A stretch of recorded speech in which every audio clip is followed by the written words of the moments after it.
SOP म्हणजेच बीज प्रक्रियेची स्पर्धा आज आपण इथे घेणार आहोत आणि आपल्यासोबत स्वतः आपले अण्णा सुद्धा आहे. काय वाटतंय अण्णा, होईल का तुमच्याकडनं बीज प्रक्रिया? अयो शिकत येऊ मी तुमच्याकडनं, तुम्ही सांगाल तसं करतो की.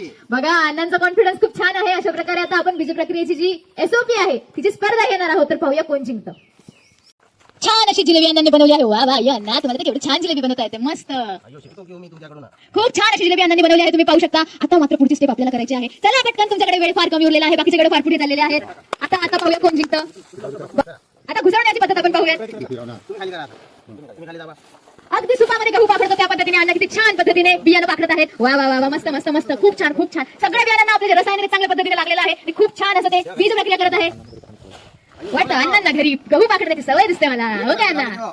वा वा वा, छान पद्धतीने सर्व बियाणं आपलं रसायन लागलेलं आहे आणि त्यांचे साथीदार मस्त पैकी बियाणं हे पसरवत आहे. ताडपत्रीवर अगदी एकसारखं पसरवत आहे. किती मस्त पसरवलं आहे, मस्त. आणि मला तर वाटतं अण्णांचा गड जिंकत आलेला आहे आणि मला वाटतं काय, खात्री आहे की अण्णांचा गड जिंकणार आहे. छान पद्धतीने, खूप सुंदर पद्धतीने ही बीज प्रक्रिया संपूर्ण केलेली आहे अण्णांनी. वा वा वा, अभिनंदन अण्णा. अय्यो अयो आज आम्ही शिकलो की हो इकडे ही बीज प्रक्रिया कशी करायची असते ते. याआधी आम्ही सगळेच जे बियाणं आणायचो त्याच्यात थायरमची पुडी असायची, फेकून द्यायचो की हो आपण ते.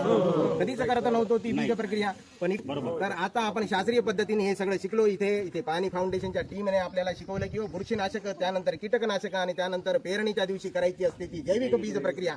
आम्ही करू की हो सगळेजण. माझे फॅन फ्लॉवर पण करतील की हो, करणार की हो सगळेच तयार की हो. खूप खूप धन्यवाद तुमचे. 1 2 3 फुले फुले फुले. अयो एका शेती एका शेती करूया आपण, करूया आपण. अयो